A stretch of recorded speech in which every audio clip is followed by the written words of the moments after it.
They called him a mistake, a biological error, a circus curiosity fit for gaslight and laughter. Crowds paid to stare. Critics paid to insult him in ink. Even his own father signed the paper without looking up. Not abandoned, not sent away, sold for a handful of coins that wouldn't last a winter. But here's the part they never printed. He was the most gifted musician of his century. The same opera houses that barred him from the front door would later beg him to return. The same critics who called him a monster would sit in the dark, trembling, unable to understand how one man could sound like an entire orchestra. You think this is a story about a freak show? It isn't. It's a story about a man who turned humiliation into power and rewrote the rules of music so completely that even today, teachers still say his work is impossible. Look at this sheet of music. Just look at it. Do not try to play it yet. Your hands are not ready. Your mind is likely not ready. See here. In the third measure, a chord that spans a twelfth followed immediately, simultaneously in truth, by a counter melody in the deep bass and a trill in the highest octave. No human hand, no standard arrangement of 5 fingers can bridge this silence. A pianist would look at this page and call it a printer's error, or perhaps a joke written by a madman to mock the limitations of flesh. But I know it is neither error nor joke. I saw the hand that wrote it. I saw the hands, plural and complicated, that played it.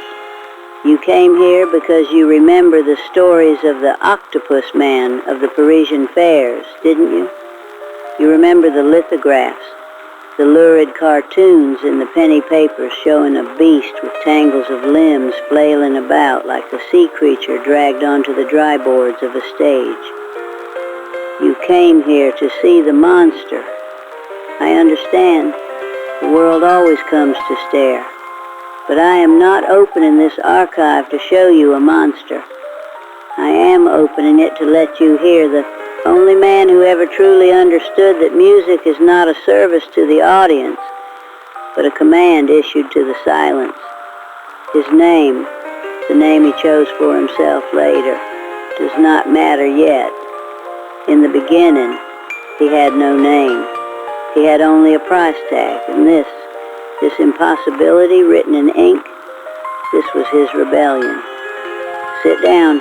The bench is old, but it holds. Let the dust settle in this room. Let the sun of 1888 fade a little behind the velvet drapes.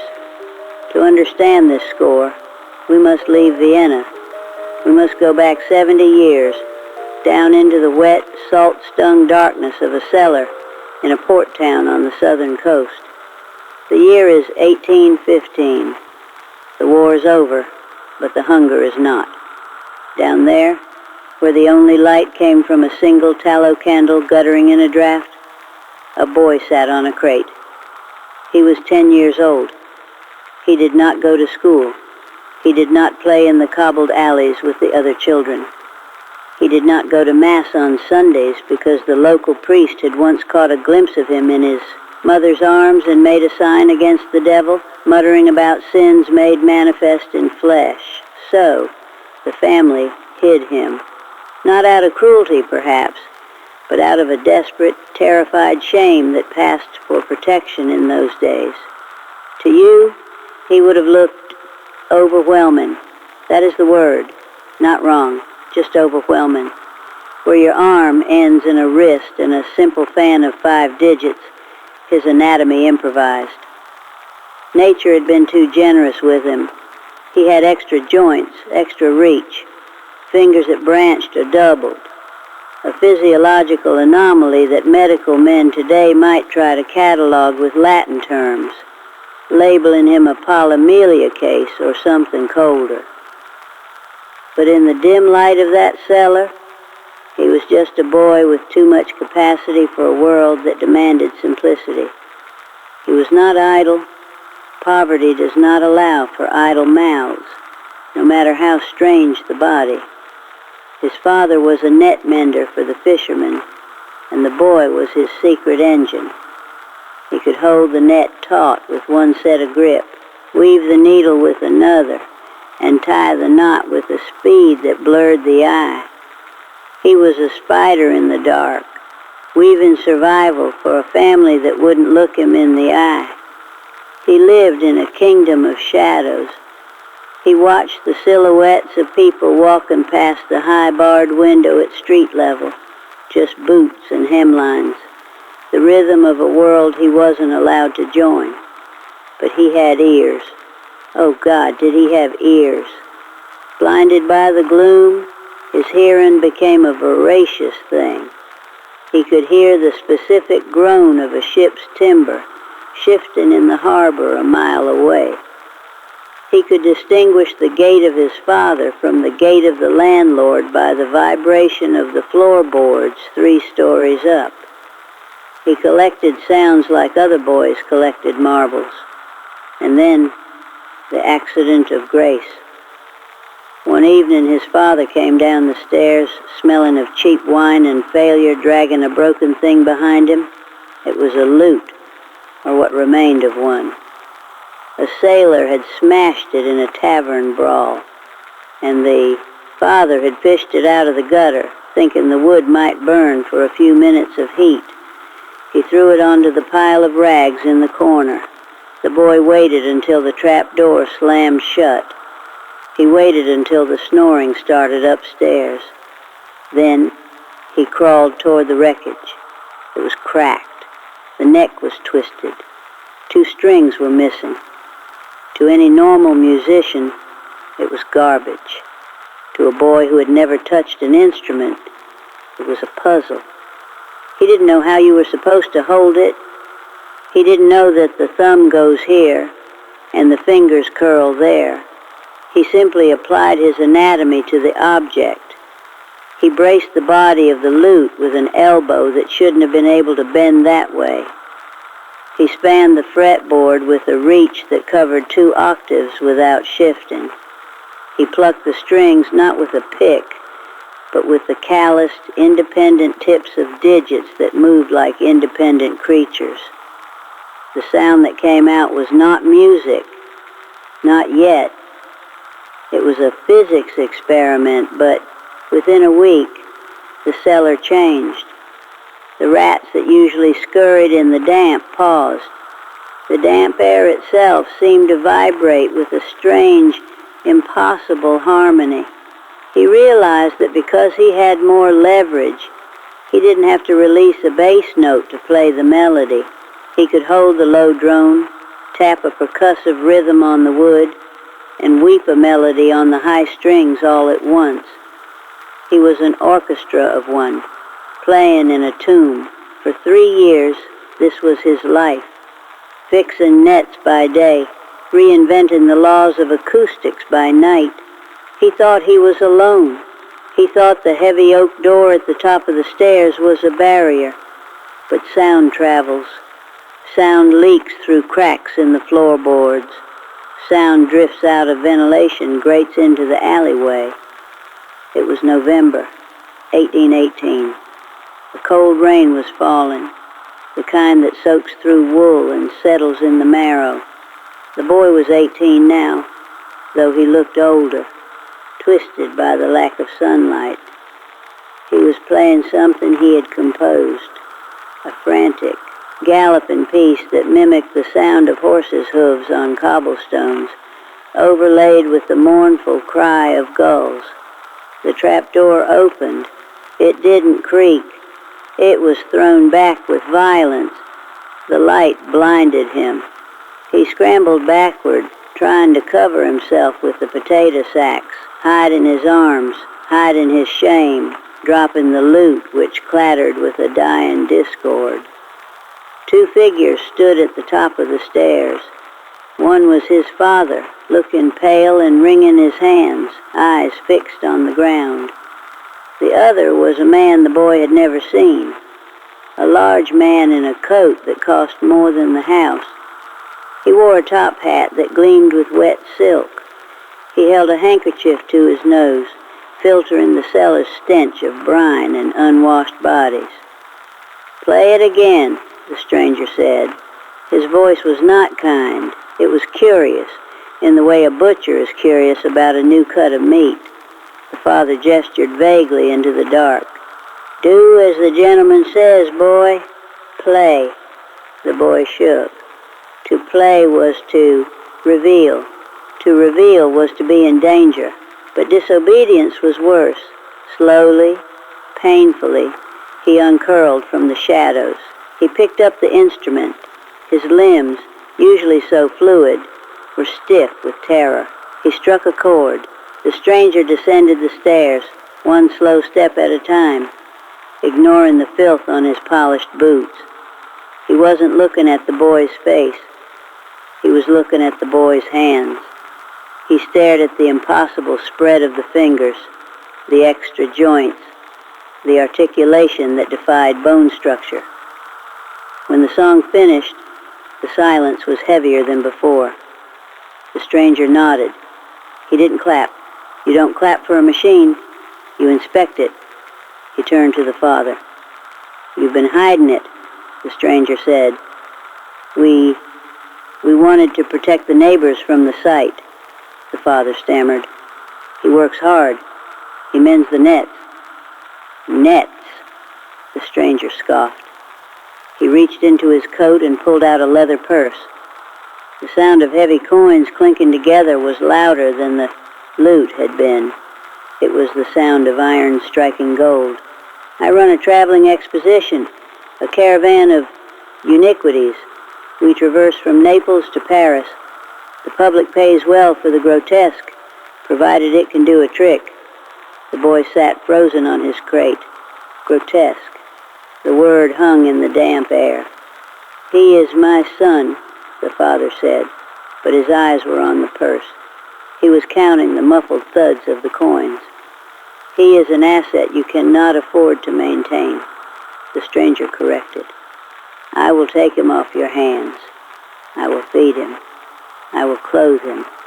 And I will pay you 10 livres now, and another 10 if he survives the winter." The negotiation lasted less than 5 minutes. That is the price of a human soul in the economy of desperation. 20 livres and the promise of a winter coat. The father signed a paper he couldn't read. The stranger, the impresario, produced a contract from his breast pocket. It was already filled out. He had come prepared. The boy watched the quill scratch across the paper. He saw the ink darken the fibers. He didn't know it then, but he wasn't being hired as an artist. He was being indented. The legal language was not that of employment. It was the language used for acquiring livestock or dangerous equipment, transfer of custody, waiver of liability, rights of exhibition. "Get up," the impresario said, pocketing the paper. "Leave the loot. We have better trash where you're going." The boy stood up. He left the broken instrument on the dirt floor. He walked past his father, who refused to look up from the gold in his palm. He walked up the stairs, his strange gait shifting on the wood, and stepped out into the night. The rain hit his face. It was the first time he had felt rain in a decade. It stung. The wagon waiting in the square was painted in gaudy reds and yellows, peeling slightly in the weather. It smelled of sawdust and old animal fur. The impresario opened the back grating, not a door, a grating, and gestured for him to climb inside. "Cover yourself," the impresario commanded, throwing a heavy, rough blanket at him. "If the townsfolk see what you are before they pay for a ticket, I lose my profit. You're a secret now. You're my surprise." The journey took weeks. The boy, who we must now call the asset, sat in the dark of the wagon, swaying with the ruts of the road. He was not alone. There were others in other wagons, he sensed, others who were hidden, others who were surprises.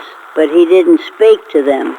He sat in the corner, flexing his fingers in the air, playing ghost music on ghost strings, trying to remember the complex harmonics he had discovered in the cellar. He was afraid that if he stopped moving his hands, the cold would freeze the magic out of them. They arrived in a field outside Lyon just as the season was turning. The circus was a city of canvas and rope, a place of shouted commands and the smell of roasting chestnuts mixed with dung. The impresario dragged him to the costume tent. This was the moment the dream died. The boy had thought foolishly, innocently, that he was brought there to play music. He thought the impresario had heard the genius of his 12-note chord. He stood there, shivering, waiting for a violin or a harpsichord. Instead, a seamstress with pins in her mouth threw a pile of green and purple velvet at his feet. It was a suit, padded and sewn with bizarre appendages. It had a hood with painted eyes. It looked like a caricature of a cephalopod, a nightmare from a bad storybook. "Put it on," the impresario said, leaning against the tent pole, cleaning his fingernails with a small knife. I cannot play with this," the boy whispered. His voice was rusty from disuse. "The gloves, they are too thick, the fabric. It restricts the reach." The impresario laughed. It was a dry, cracking sound. "You think they're paying to hear Mozart? Look at me, boy. Look at yourself. They're paying to see the Octopus Man. You will wear the suit. You will stumble. You will flail. And then you will play a nursery rhyme. Twinkle, twinkle, little star. Maybe a peasant jig if they throw copper, but nothing complex. Complexity confuses the simple. But I can do more," the boy pleaded. He held up his hands, those magnificent, terrifying hands. "I can play what no one else can play."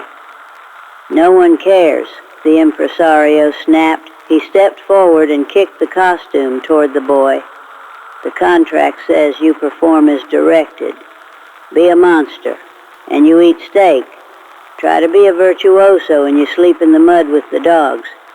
Now get dressed. The curtain rises in 20 minutes. The boy looked at the heap of fabric. It was a second skin, worse than the cellar's darkness. The cellar had been a prison, yes, but in the cellar, he had been the king of his own sound.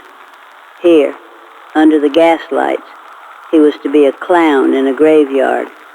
He began to undress. He pulled on the purple velvet. He pulled on the mask. It smelled of the sweat of the man who had worn it before him, presumably another monster who had served his purpose and vanished. He walked toward the sound of the crowd. He could hear them beyond the heavy curtain, the roar of 1,000 people hungry for a thrill. He felt sick. His extra fingers twitched inside the thick, clumsy gloves of the costume. The curtain parted. The light hit him, harsh, blinding calcium light. The roar turned into a collective gasp, then a shriek of delighted horror.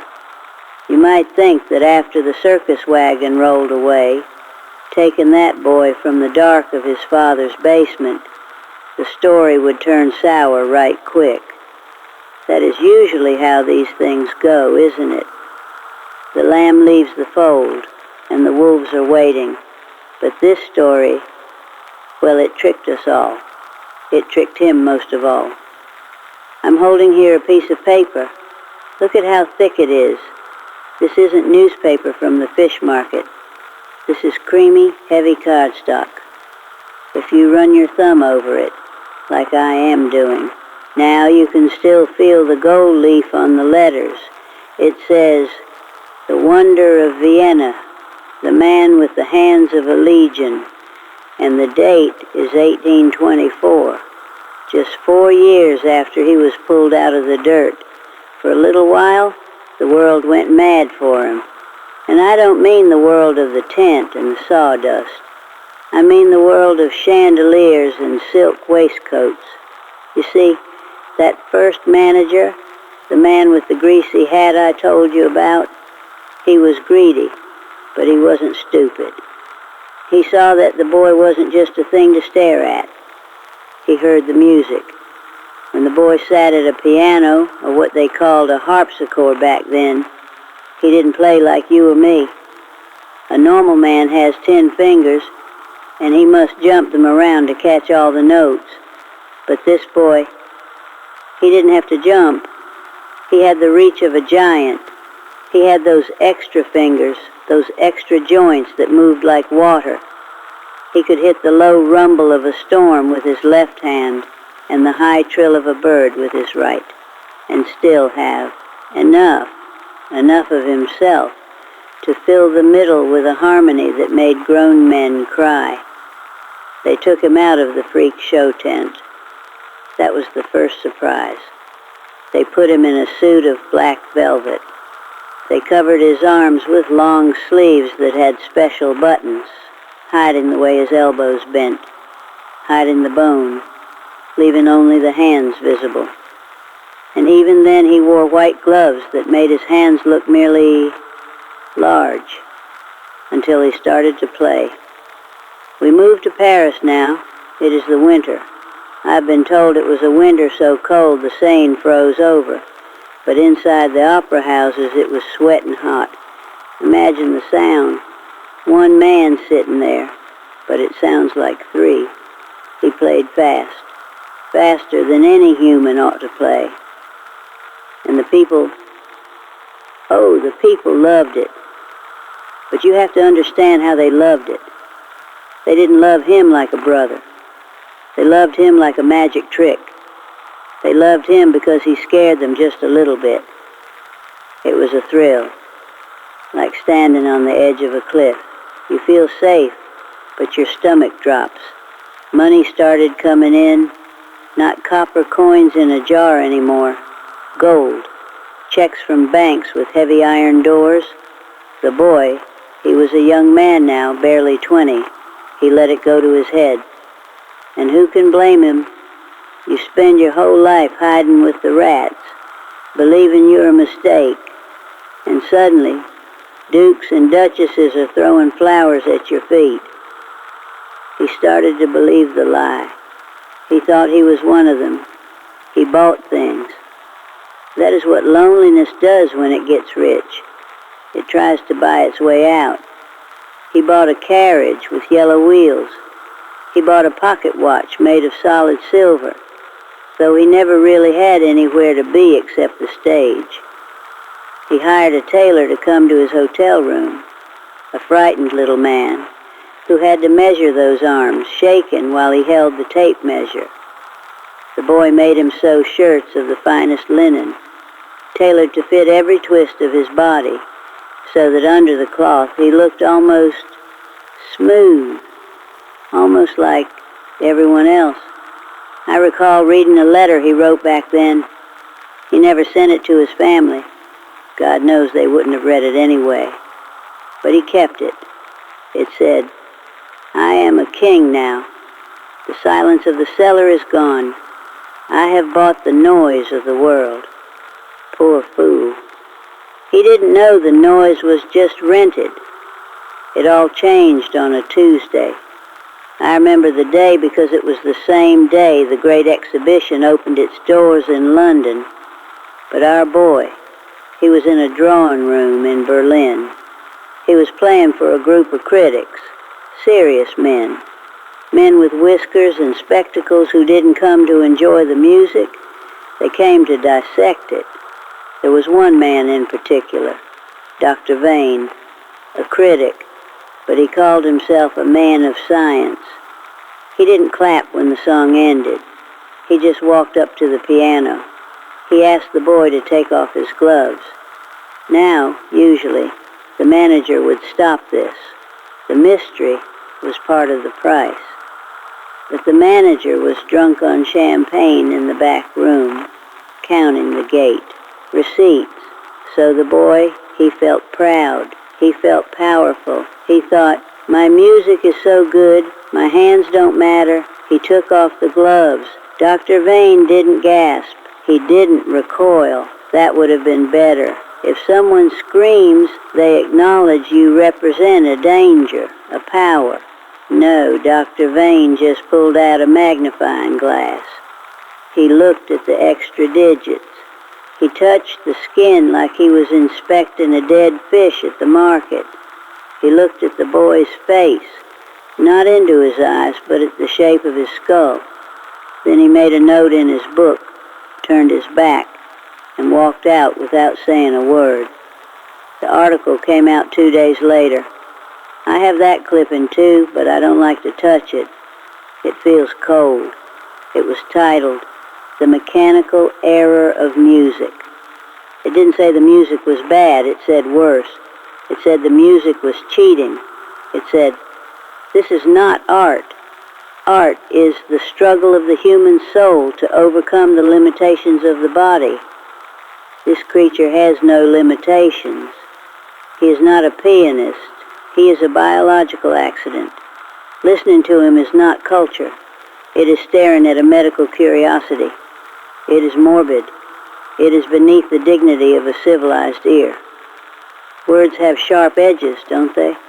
They cut deeper than a whip. Suddenly, the tone changed. The newspapers, the same ones that called him a genius a month before, started printing cartoons, nasty things. They drew him as a spider in a tuxedo. They drew him as an octopus playing the keys with slime. They stopped talking about the beautiful D minor chord and started asking if his condition was contagious. The contracts started to dry up like puddles in August. "We are sorry," the theater owner in Prague wrote, "but the bishop has suggested your performance is unholy.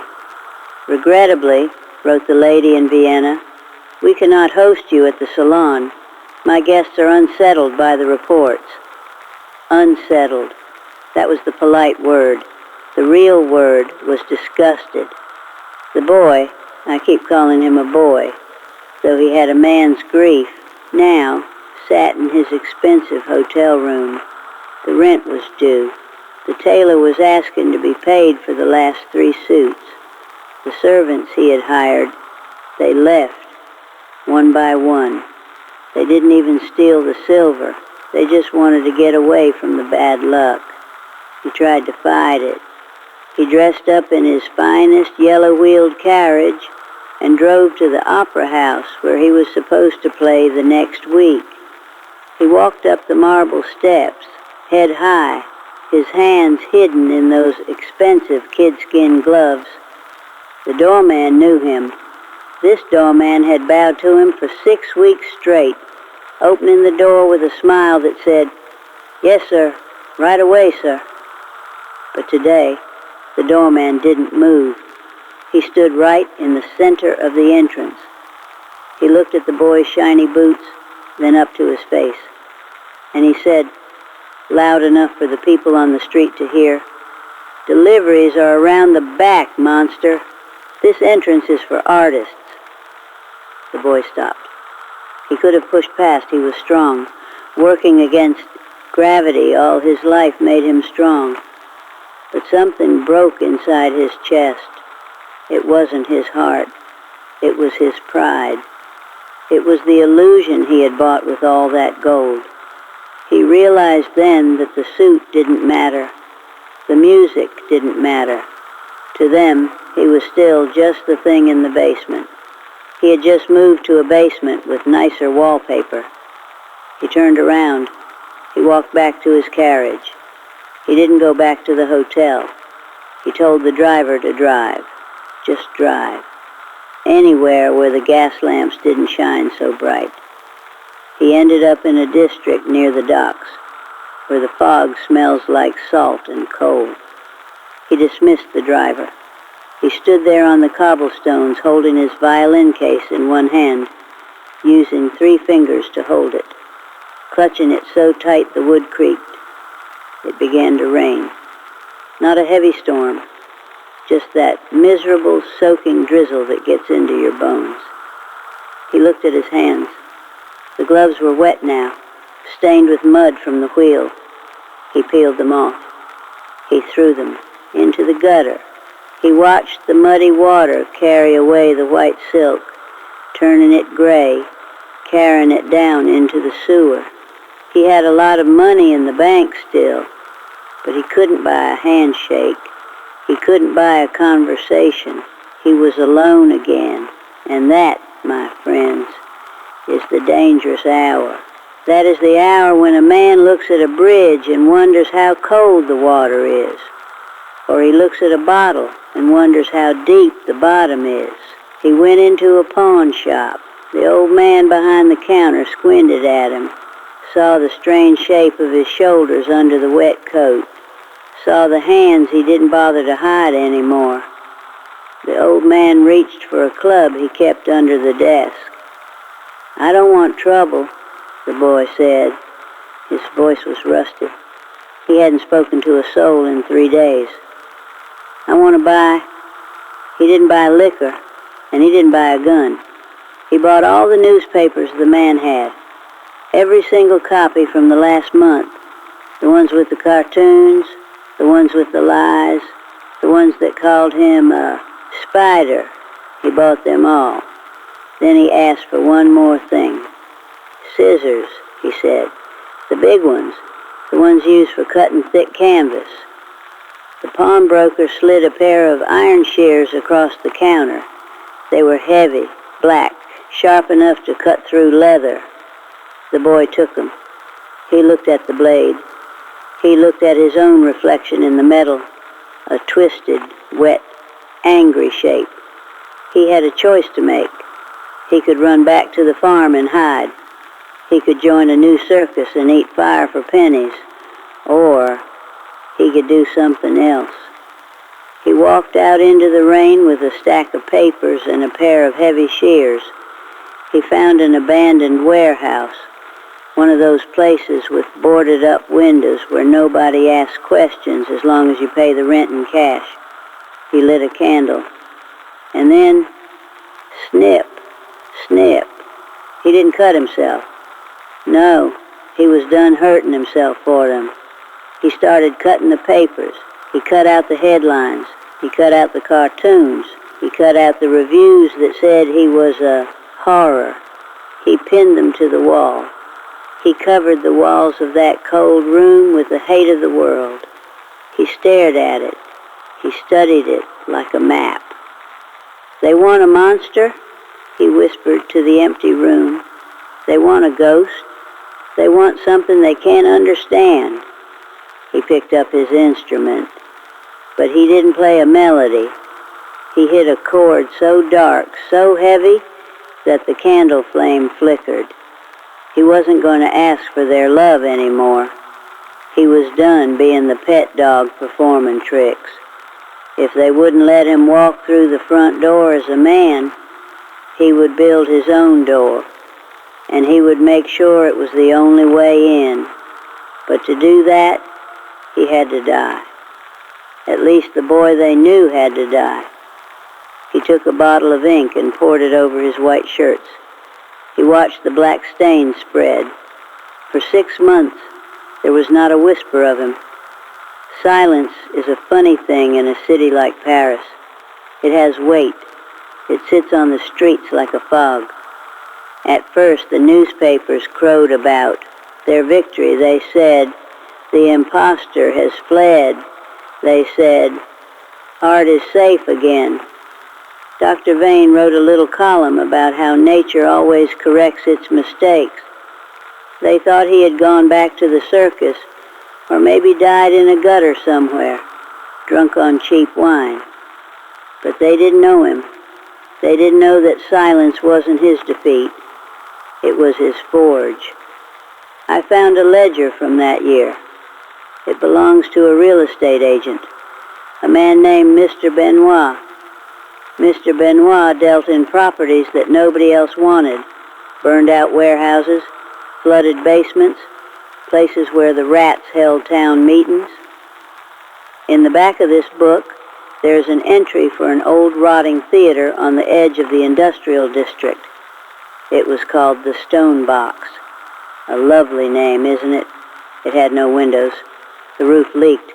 The seats were covered in mold. The buyer listed as simply Ems Ombra, Mr. Shadow, paid in full, gold coins wrapped in a black silk scarf. The neighbors, washerwomen mostly, said they heard hammering at night, not during the day, never when the sun was out, just bang, bang, bang when the moon was high. They said he was bricking up the few cracks in the walls, sealing himself in, making the dark absolute. He hired a few men to help him, rough types who didn't ask questions as long as the pay was good. I spoke to the grandson of one of those carpenters. He told me his grandfather said the man never showed his face. He wore a hood. He wore those long gloves again, but they were black leather now, thick and heavy. He pointed with a cane. He ordered them to build a wall across the stage. Not a wall of brick, but a wall of fabric, a screen. Thin, white muslin, stretched tight as a drumskin. And behind that screen, he built a fortress of instruments. It was almost a year to the day since he was thrown out of the opera house when the posters went up. Now listen to this. The posters didn't have his name. They didn't have a picture of a monster or a king. They were just black squares with white text in the center. The orchestra of one. Below that, the address. And below that, the price. The price was scandalous. It was triple what you would pay to see the Royal Ballet. It was an insult. It said, "If you want to come in, you will pay for your cruelty." The city laughed. "Who does he think he is?" they asked. "Does he think we are fools?" But you know how folks are. Tell a man he can't see something, and he will sell his own shoes to get a look. Tell a woman there is a secret behind a curtain, and she won't sleep until she knows what it is. The opening night was wet, November rain, cold and biting. Carriages pulled up to that ugly stone building in the bad part of town. Ladies lifted their skirts to step over puddles. The air smelled of coal smoke. There was no doorman in livery. There was just a slotted iron door. You put your money in, and you got a ticket made of black card. Inside, there were no ushers, no gas lamps on the walls. It was dark as a tomb. The only light came from behind that giant white screen on the stage. A single, powerful lamp was burning back there, casting a glow that made the muslin shine. The audience sat on the refurbished benches. They whispered. They giggled nervously. They were waiting for a trick. They were waiting for a clown. Then the hum began. It wasn't a piano. It wasn't a cello. It was everything at once. Behind the screen a shadow appeared. It was huge. The light projected his silhouette onto the white fabric, magnifying it 10 times over. And because it was a shadow, you couldn't see the skin or the scars or the mismatched joints. You saw only the shape of a man. No, the shape of a god. He sat at his contraption, that hybrid instrument he had built in the dark. It had keys, it had strings, it had pedals. The shadow on the screen raised its arms, 2 arms, then a movement, and the shadow seemed to split. Was it 3 arms, 4? Or was it just the speed of the movement, blurring the light? The music hit them like a physical wave. I cannot play it for you. I wish I could, but I have the descriptions. One critic, who snuck in, wrote later, "It sounded like a choir of storms. The bass notes rumbled in the floorboards, shaking our very teeth, while a melody so delicate it sounded like weeping floated above it all. It was impossible. No 2 hands could make that sound. No 10 fingers could reach those distances." On the screen, the shadow hands danced. They were impossibly long. They bent in ways that would break a normal wrist. The monster parts, the parts they had called disgusting, became beautiful in silhouette, like the branches of an old oak tree in winter, sharp, elegant, powerful. He played the pieces the critics had said were too complex for human ears. He played them faster. He played them with a rage that burned the air in the room. And when he finished, silence. The crowd didn't know what to do. Usually the artist comes out. He bows. He smiles. He accepts the flowers. But the screen stayed down. The shadow stood up. It looked at them. A giant black figure looming over the frightened little people in their expensive clothes. It stood there for a long minute, letting them feel its gaze. And then the light went out. Click, pitch, black darkness. No bowl, no thank you, just the message. I am done. Get out. They went wild. They screamed for more. They threw jewelry onto the stage, but he never came back out. The doors opened, letting the cold street air in, telling them the show was over. He had won, but it wasn't a sweet victory. It was cold. It was the victory of a man who locks the gate to keep the wolves out, only to realize he has locked himself in with the ghosts. For the next 5 years, he ruled Paris from the shadows. He became the Phantom Maestro.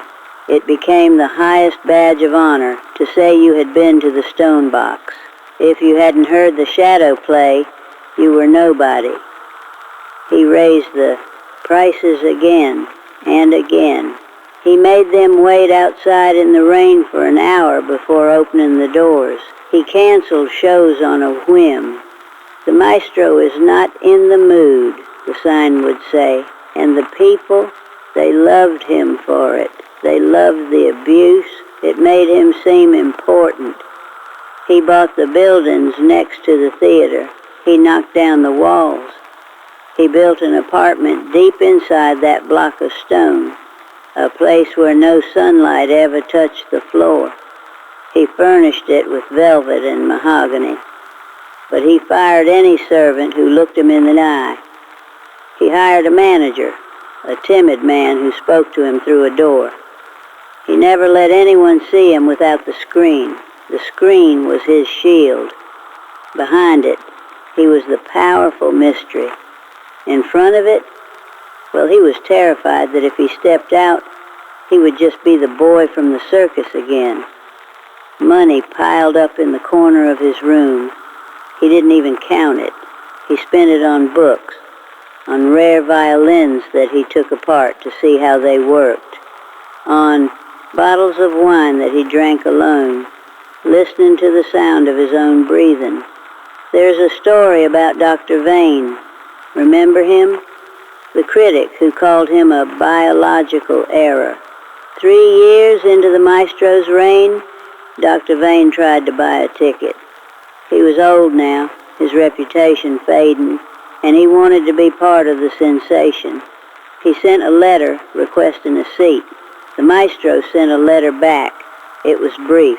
It said, "The ticket is reserved for you. The price is your spectacles." Dr. Vane thought it was a joke. He showed up at the iron door. The faceless ticket taker asked for the payment. Vane offered money. The ticket taker shook his head. The maestro was clear. Your spectacles, the glass through which you look at the world. Vane, trembling, took off his glasses. He was nearly blind without them. He handed them over. The ticket taker dropped them onto the stone floor and crushed them with his boot. Crunch. "You may enter," he said. Dr. Vane sat in the dark, unable to see the shadow, listening to the music he had once condemned, weeping in his seat. It was a cruel thing to do, petty. It showed what was happening to our hero's heart. It was turning into the same stone as his theater. He wasn't playing music for love anymore. He was playing for revenge. He was punishing them for looking at him. Every note was a lash of the whip. "I control the light," he wrote in his journal. "Therefore, I control the truth." But truth has a way of finding cracks in the wall. You can build a castle to keep people out, but loneliness doesn't need a door. It seeps up through the floorboards. By the winter of 1829, he was sick, not in his body. His body was stronger than ever, but in his spirit. He hadn't touched another human being in 4 years. Not a handshake, not a hug. He convinced himself he didn't need it. He was a god, remember? Gods don't need hugs. One night, after a show, the theater was empty. The staff had gone home. The maestro sat behind his screen, rubbing oil into his aching joints. His many fingers were cramping. The adrenaline was fading, leaving only the cold echo of the empty hall. He heard a sound, not the sound of a rat. A rhythmic sound, tap, tap, tap. It was coming from the stage door, the service entrance, the one that was always double locked. He froze. He grabbed his heavy cane. It had a blade hidden inside, a paranoid man's toy. He waited. Tap, tap, tap. He shouldn't have answered. He never answered. But something about the knock was insistent, not angry, just steady, like a heartbeat. He pulled the hood of his robe low over his face. He wrapped a scarf around his hands to hide the extra thumbs. He walked to the heavy iron door and slid back the peephole cover. "Go away," he growled. "The theater is closed." A voice came from the other side, a young voice, a boy's voice. "I didn't come for the theater, sir. I came for the music." "The music is over. Go home." "I can't go home," the voice said, "and I can't leave until you see this." There was a pause. The wind howled outside. The maestro felt a strange twitch in his chest. Curiosity, or maybe memory. "See what?" the maestro asked. "My hands," the boy said. The maestro stood there in the dark, his breath steaming in the cold air. His own hands, those hands that had brought him fame and shame, robbed against the cold iron of the door. He hesitated. If he opened the door, the light would come in. If he opened the door, the carefully built world of shadows might crack. But he had to look. He had to know if he was truly the only one. He pulled the heavy bolt. Clang. The door creaked open just an inch. Outside, in the swirling snow, stood a thin boy no older than 12. He wore a ragged coat, and he held his hands up in the beam of light that spilled from the doorway. The wind howled through the crack in the door, scattering a few dead leaves across the stone floor of the theater lobby. It was a sound, like a ghost sighing. But the boy standing there was very much alive. He didn't lower his hands. He held them up, right there in the slice of yellow light cutting through the gloom, shivering, not from the cold, but from the terrifying hope of being seen. I wish I could tell you that the boy was exactly like the maestro. That would make a tidy story, wouldn't it? A mirror image. But history is messy. The boy didn't have extra fingers. He didn't have a second set of wrists. In fact, he had less. His left hand was a ruin. It looked like it had been caught in the gears of a textile loom, a common tragedy in those days, when machines were hungry and children were slow. The fingers were fused, bent inward, a stiff claw that could grip a spoon but certainly couldn't dance across a piano key. "They told me to beg," the boy said, his voice cracking. "My father said I should stand on the corner with a cup because I'm useless. But I heard stories about the shadow man. They say he plays with hands that shouldn't exist. They say he rewrote the rules." The maestro stood there. For a long time, the only sound was the hissing of the gas lamp behind him. He looked at the boy's hand. It was ugly. It was scarred. It was everything the world turned away from. But the maestro didn't see the ugliness. He saw the tension in the boy's wrist. He saw the way the shoulder compensated for the stiffness. He saw the mechanics of survival. "You cannot play," the maestro said. His voice was harsh, rusted from disuse. "The piano requires 10 independent strikers. You have 5 and a hook." "I don't want to play their music," the boy shot back. And oh, there was fire in his eyes. "I want to play my music, but I don't know how to build the bridge. You built a bridge." The maestro flinched. He had built a wall, not a bridge. He had built a temple of resentment where he could punish the healthy for being healthy. But this boy wasn't asking for punishment. He was asking for a blueprint. The maestro stepped back.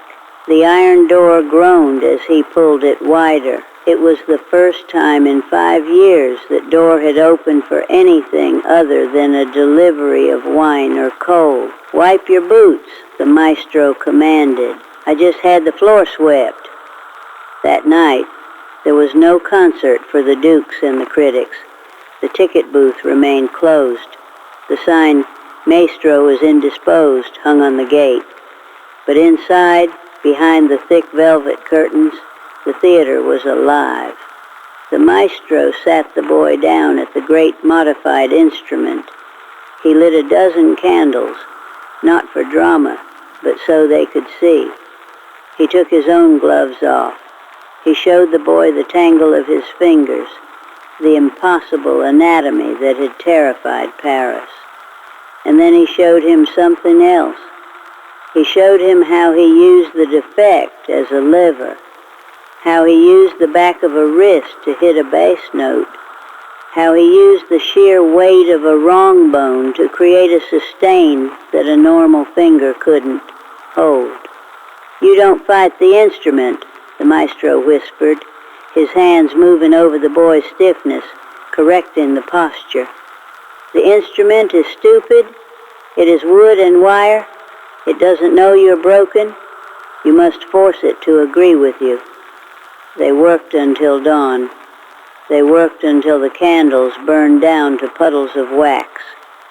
And somewhere in the middle of that night, as the boy managed to strike a clumsy 3-note chord that rang true and clear, something in the maestro finally snapped. It wasn't his bone. It was his ego. He looked at the shadow on the wall, the giant looming monster he had created to scare the world. And suddenly, it looked ridiculous. It looked like a child's costume. He wasn't a god of vengeance. He was just a tired man with a gift, hiding in a box, wasting his time hating people he didn't even know. He realized he had let the shadow swallow the man. He had let the critics win, because by hiding, he had agreed with them that he was too hideous to be seen. The next morning, the boy left with a notebook full of exercises, drills designed for a hand that shouldn't work. He didn't leave with gold.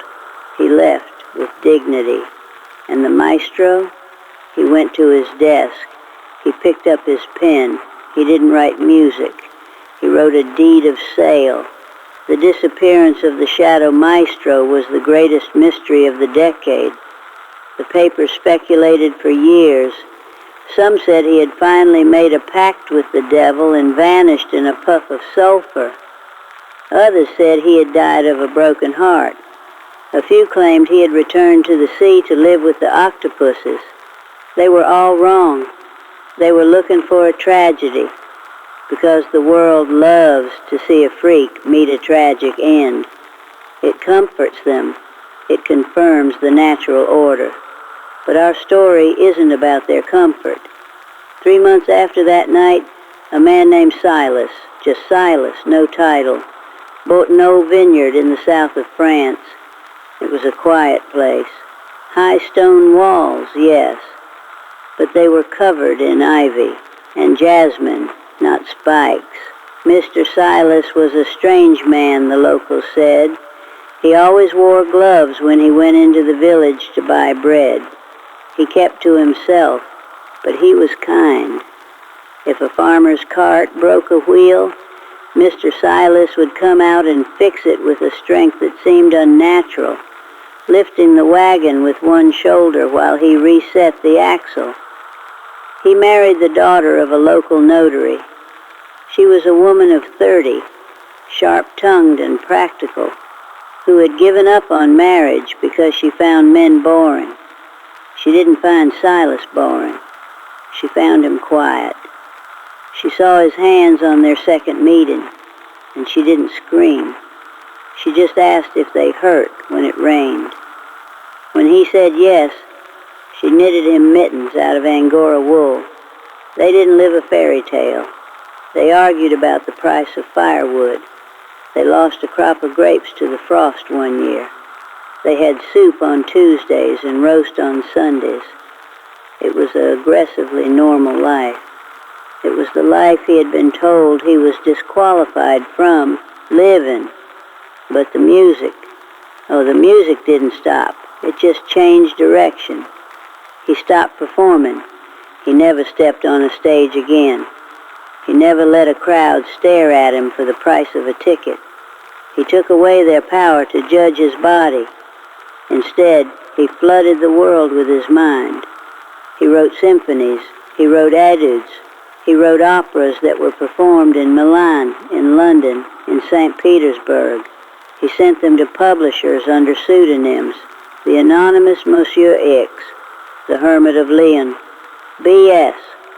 The same critics who had called him a monster now wrote essays praising the divine mathematical perfection of this new mysterious composer. They sat in their velvet boxes, weeping over the beauty of the melodies, never knowing that the hands that wrote those notes were the same hands they had wanted to chop off and put in a jar. That was his real revenge, not scaring them, but making them love him without knowing it was him. He colonized their ears. He lived in their heads. And he did it from a sunny porch in Provence, with a glass of cheap wine and a dog sleeping at his feet. I remember reading a diary entry he wrote near the end of his life. He lived to be 70, an ancient age for someone with his start. His handwriting was shaky by then, but the ink was clear. It said, "I used to want them to look at me and see a man. I was wrong. I didn't need them to look at me at all. I needed to look at myself and see a life." He died in his sleep. His wife buried him under an olive tree, not in a marked grave. There is no statue. There is no plaque that says, "Here lies the wonder of Vienna." Just a stone that says, "Silas, husband, architect of his own peace." When the news finally leaked, years later when scholars matched the handwriting of the music scores to the old contracts of the circus freak, the world gasped. They tried to rewrite the history. They tried to say they had always appreciated him. But it didn't matter. He was beyond their validation. He had already won the only prize that counted, 40 years of waking up without shame. I'm looking at this sheet music on my lap now. It's that piece I showed you at the beginning, the accord for 20 fingers. For years, teachers said it was impossible to play. They said you needed 2 pianists to do it. But remember the teacher in the first part? The one who figured it out? She figured out that you don't need 20 fingers. You just need to stop playing it the way the rules tell you to. You cross your hands. You use your elbows. You change the rhythm to catch the breath. You adapt. That is the legacy he left. Not a myth about a monster, but a manual for the broken. We all have things we want to hide, don't we? Maybe it's not extra fingers. Maybe it's a gap in your education. Maybe it's a family history you're ashamed of. Maybe it's just the feeling that you don't fit in the shape the world cut out for you. You have a choice. You can stay in the circus, letting people throw copper coins at your pain. You can lock yourself in a dark room and become the monster they think you are. Or you can find the scissors. You can cut up the script they gave you. You can buy your own house, build your own walls, and write your own music under a name only you know. You can take the thing that makes you strange and sharpen it until it becomes the thing that makes you free. The music didn't sound beautiful because his hands were wrong. It sounded beautiful because he stopped apologizing for them. It's getting late. The candle is burning low and my voice is getting thin. Put this ledger back in the chest for me, will you? Careful with the edges. That's it. There are more stories in this box. Oh, so many more. Tales of women made of iron and men who could speak to birds. But those are for another night, when the fire is fresh and the wind isn't knocking so hard at the window. For now, take this with you. The world will try to sell you a ticket to your own humiliation. You don't have to buy it. You can build the theater, lock the door, and play for the only audience that matters, yourself. Good night. And if you hear a strange music in your dreams, don't be afraid.